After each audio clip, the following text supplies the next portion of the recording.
أعوذ بالله من الشيطان الرجيم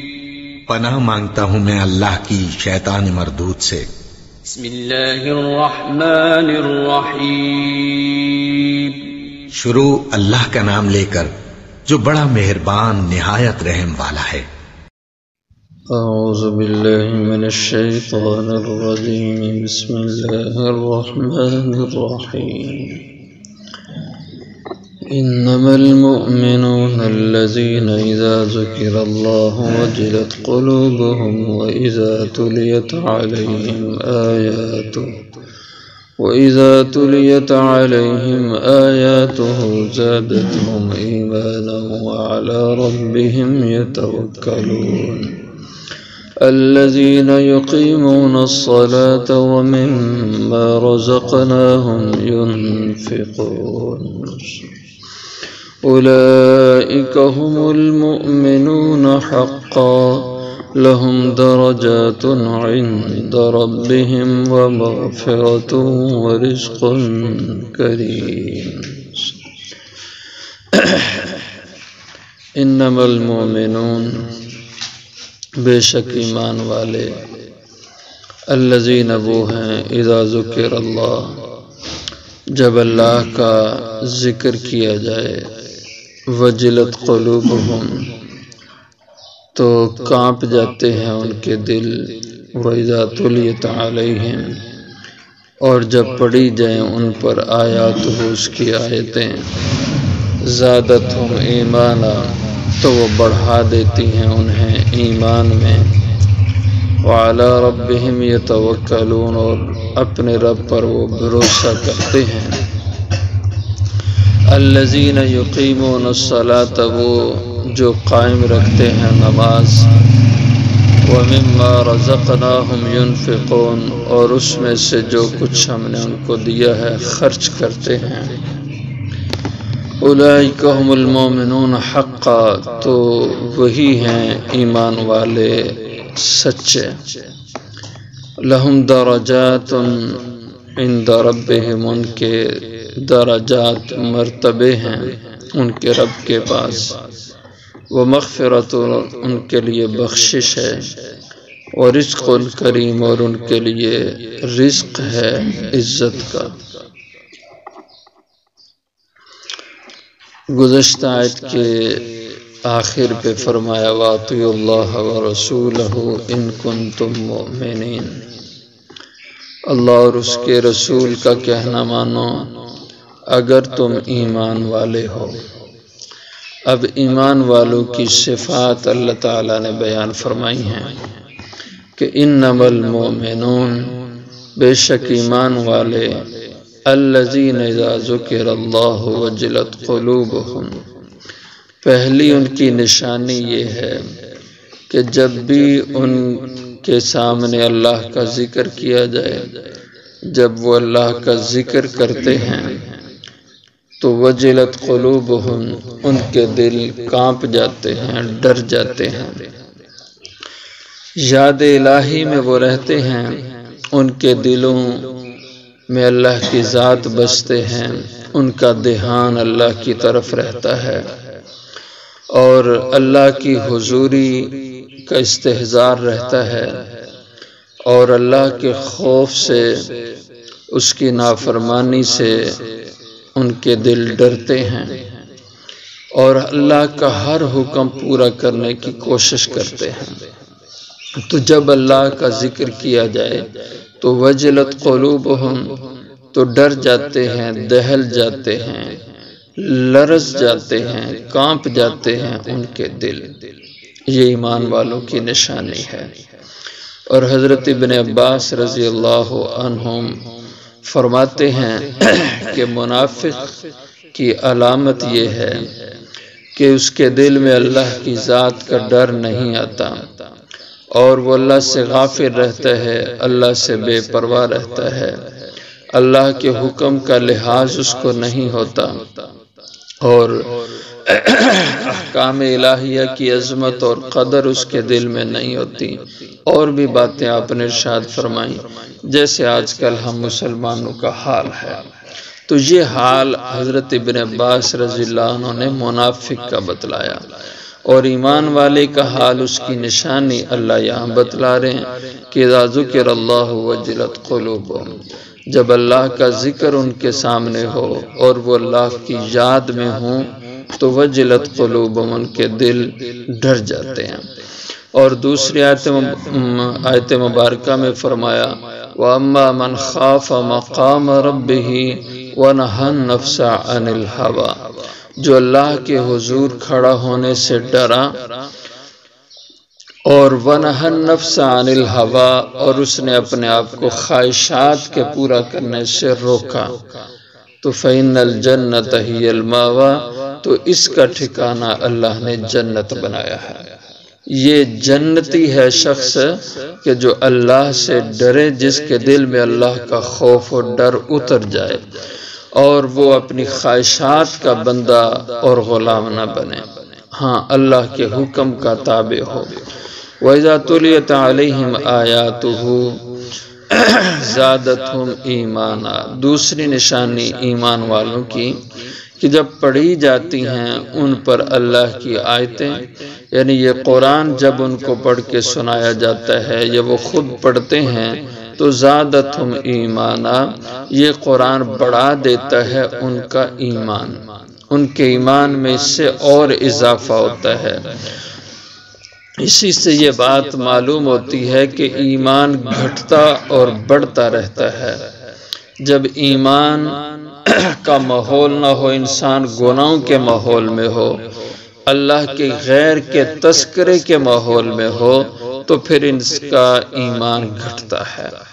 اور جب قرآن کے ماحول میں انسان ہو، ایمانیات کے ماحول میں ہو، تو پھر اس کا ایمان بڑھتا ہے۔ تو زادتہم ایمانا، تو بڑھا دیتی ہیں یہ آیتیں ان کو ایمان کے اندر۔ وَعَلَىٰ رَبِّهِمْ يَتَوَكَّلُونَ، اور تیسری نشانی ایمان والوں کی کہ اپنے رب پر وہ لوگ توکل کرتے ہیں، بھروسہ کرتے ہیں۔ توکل کا مطلب ہوتا ہے کسی بھی معاملے میں اسباب کو اختیار کر کے اسباب سے حاصل ہونے والا جو نتیجہ ذہن میں جو مقصود ہوتا ہے اسباب کو اختیار کرنے کا، اس نتیجے کو اللہ کے سپرد کر دیا جائے۔ کوئی بھی انسان کا معاملہ ہے، اس کو حاصل کرنے کے لیے، اس میں کامیابی کے لیے انسان اسباب اختیار کرے، لیکن اس کا جو نتیجہ ہے وہ اللہ کے حوالے کر دے، اس کو توکل کہتے ہیں۔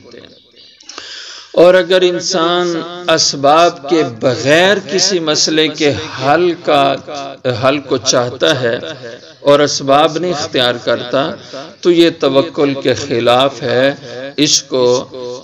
اس دینی اصطلاح میں تعطل کہا جاتا ہے۔ یہ توکل نہیں ہوتا، تعطل ہوتا ہے۔ تو اسباب کے ساتھ انسان ان سے حاصل ہونے والے نتیجے کو، مقصد کو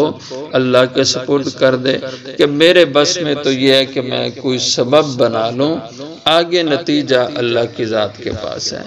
اللہ نے دینا ہے۔ مثلا روزی کے لیے، معاش کے لیے ہم اسباب اختیار کرتے ہیں، کوئی ملازمت کا، کوئی تجارت کا، کوئی زمینداری کا، طرح طرح کے اسباب ہیں۔ یہ اسباب ہیں، ان سے حاصل کیا ہے کہ ہمارے معاش کا انتظام صحیح ہو جائے، یہ اللہ کے سپرد کر دیں۔ اسباب کا بندہ اور غلام نہ بن جائے، بس اس کا نام توکل ہے۔ اور اس سے ہٹ کے انسان جو ہے نہ سمجھے کہ بس اب اللہ تعالیٰ ہی میرے سارے انتظام کریں گے، اور بالکل معطل ہو کر کے بیٹھ جائے، کوئی اسباب کا راستہ اختیار نہ کرے، تو یہ توکل کے خلاف ہے۔ الذین یقیمون الصلاۃ، ایمان والوں کی اور نشانی کہ وہ قائم کرتے ہیں نماز۔ اقامت صلاۃ، بارہا اس کا ذکر ہوا، وقت پہ نماز ادا کرنا،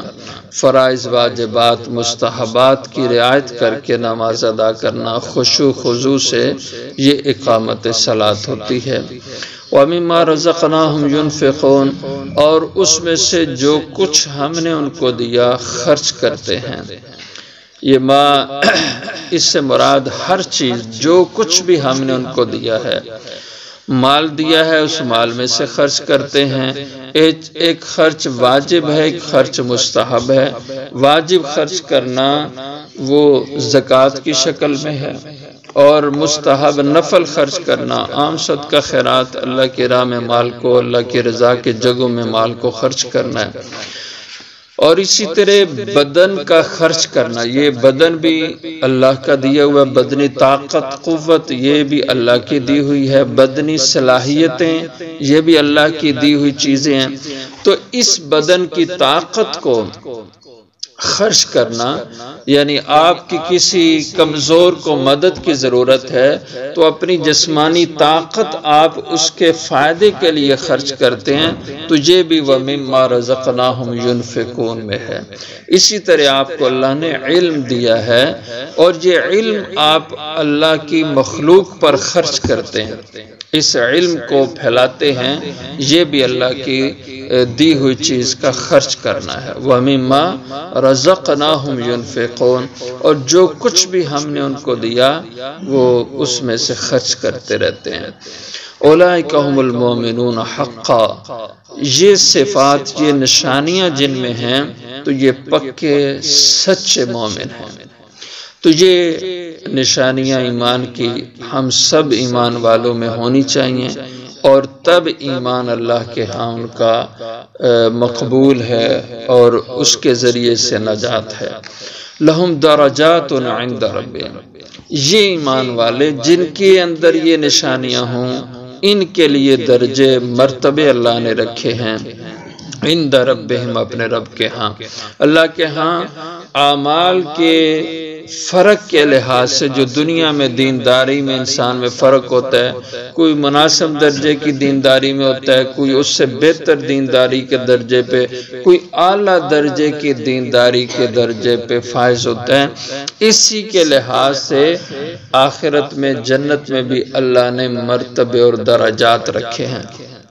لیکن اس میں خاص بات یہ ہوگی جو اعلیٰ درجے پہ فائز ہے اس کے دل میں یہ نہیں آئے گا کہ میں اعلیٰ درجے پہ ہوں اور باقی میرے نیچے ہیں، اور جو نیچے کے درجے میں ہے اس کے دل میں یہ خیال نہیں آئے گا کہ میں سب سے نیچے درجے میں ہوں، مجھ سے اوپر والے بھی ہیں، سب اپنے اپنے درجے میں خوش ہوں گے۔ وَمَغْفِرَةٌ، اور ان کے لیے اللہ کے ہاں مغفرت اور بخشش ہے کہ جو کچھ باوجود اطاعت کے کمی کوتاہی ہوگی اللہ اس کو بخشنے والے۔ وَرِزْقٌ کریم، اور اللہ کے ہاں ان کے لیے رزق اور روزی ہوگی جنت میں کریم، جو عزت کے ساتھ ان کو دی جائے گی، اور جس رزق میں اللہ ان کی عزت اور تکریم کا لحاظ کریں گے ایسی اللہ روزی بھی ان کو یعنی جنت کے انعامات کی شکل میں ان کو عطا فرمائیں گے۔ وآخر دعوانا الحمدللہ رب العالمین، اللہم صلی وسلم ربنا ظلمنا انفسنا وان لم تغفر لنا وترحمنا ربنا فاغفر لنا ذنوبنا وكفر عنا سيئاتنا وتوفنا اللهم وفقنا لعمل لما تحب وترضى اللهم آتنا صلی اللہ علیہ وسلم۔ کل تو فجر 5 بجے انشاءاللہ، کل تو فجر دی نماز 5 بجے انشاءاللہ۔